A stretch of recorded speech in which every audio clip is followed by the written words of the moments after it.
Okay, this is part two of our discussion of Thomas Aquinas and the natural law theory. In the first video, we talked about his general picture. He's got human nature. It has certain natural inclinations towards certain kinds of actions, which its reason apprehends as being good. That's good for a creature like you to pursue these sorts of proper ends and goals. And so that's the law of our nature dictates you ought to do that. And we saw what some of those proper ends are. For Aquinas, they are self-preservation, for example, reproduction, living together in society with people, and seeking to know the truth about God. So now I want to drop into some details that he goes on to develop about his theory. And he pursues this by posing a number of questions, which he then answers. So first is every right action prescribed by the natural law? And basically the answer is yes and no. We have to make a distinction. It depends what you mean. In one sense, yes, every right action is prescribed by the natural law, since reason tells you what your proper ends are, the sorts of things you ought to be pursuing, and reason also tells you how to pursue them. So, for example, my reason tells me immediately, and we all know, and you all know, I should preserve my own life. And you've also got this faculty of reason, which allows you to figure out how to preserve your own life. Uh, you know, Eat healthy and avoid stepping in front of buses. But in another sense, no, because although I know how to preserve my own life, just uh, from immediately and always, I know that by nature, it takes a lot of reasoning to figure out, well, how do I preserve my own life? For example, it might take a lot of reasoning to figure out, I should get that COVID booster shot. That's a way of self preservation. Or maybe you think, I better stay away from those COVID vaccines because that's how they get you. That's how they'll kill me. Whatever, wherever you come down on that. The point is, you have to use your reason to figure out whether getting the COVID shot is going to help preserve your life or not. And that's not something that all men everywhere know, just kind of intuitively. You've got to figure it out. So, in that sense, no, we don't all know that we should get our COVID shots. The natural law doesn't tell us that. But in one sense, it does because it tells us, well, preserve your own life and figure out how to do that. And that will lead us to a decision about COVID shots. Next, and this is closely related, is the natural law the same in all men? That is, do the same natural laws apply to all people in all situations? And again, the answer is yes and no. Yes, in the matter of general principles. Like I said, for Aquinas, he's going to say self-preservation is something that always in all respects we should do. And but in the matters of detail, not necessarily, and the way that that gets cashed out. So he gives us an example. As a general principle, goods should be returned to their owners. But there's an exceptional circumstance, not in cases of war, when those goods will be used against your country. So, goods should usually be returned to their owners because that is a condition for living together peacefully in society. If you don't do that, you're not going to get along with people. But if you give your enemies their guns back, they're going to shoot you, and that's not good for your self-preservation. So the general principles all stay the same, but the way they get applied in matters of detail, that doesn't always work exactly the same way. Can anything be added to the natural law? Again, the answer is yes and no. Nothing can be added to the fundamental principles, but certain laws can be added in a sense, and Thomas might call these positive law. For example, here's the examples he gives. Additional divine laws from God about specifically religious observances.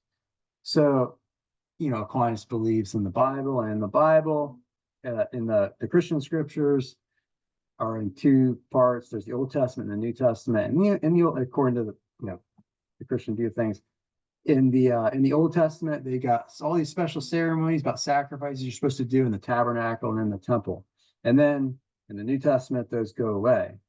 And Aquinas views those as those were binding during that time, but they're not dictated by human nature itself.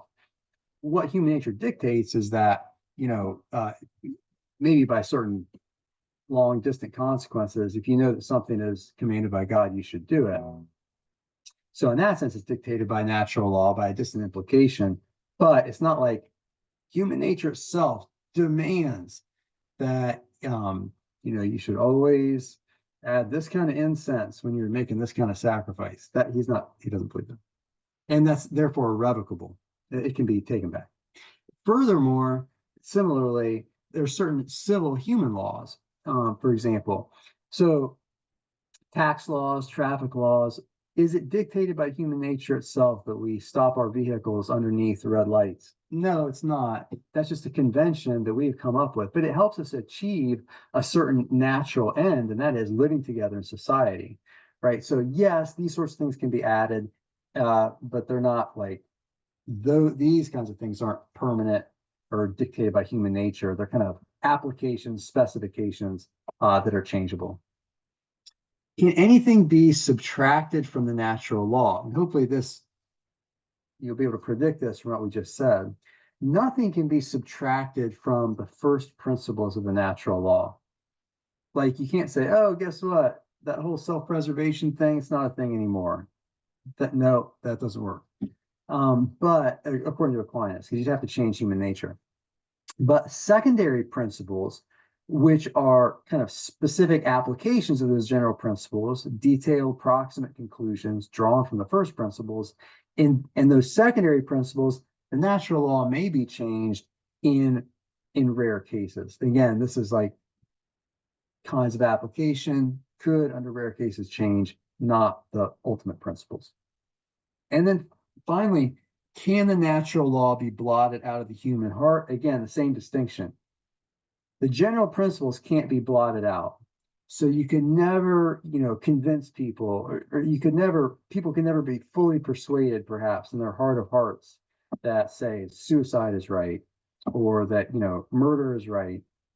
But Aquinas does say, like, look, people are bad. Our cultures are often bad, and we can really get twisted up our heads. So our passions or our irrational evil desires might prevent us from drawing a logical conclusion and applying moral principles to our particular actions. Like I might think, yeah, should treat people fairly and equitably and so forth. And I might believe that. And I might just blot that out of my head when I'm stealing from somebody. Why? Because my passions and my irrational evil desires for their stuff, make me just don't think about it, compartmentalize, and I don't draw that conclusion.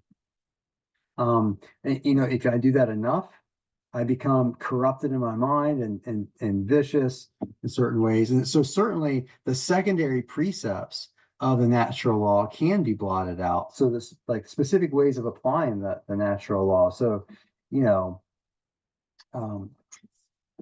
the natural law tells me I should do what it takes to live together in society with people. And maybe one implication of that is I shouldn't cut people off in traffic. That's not a good way to live together in society with people.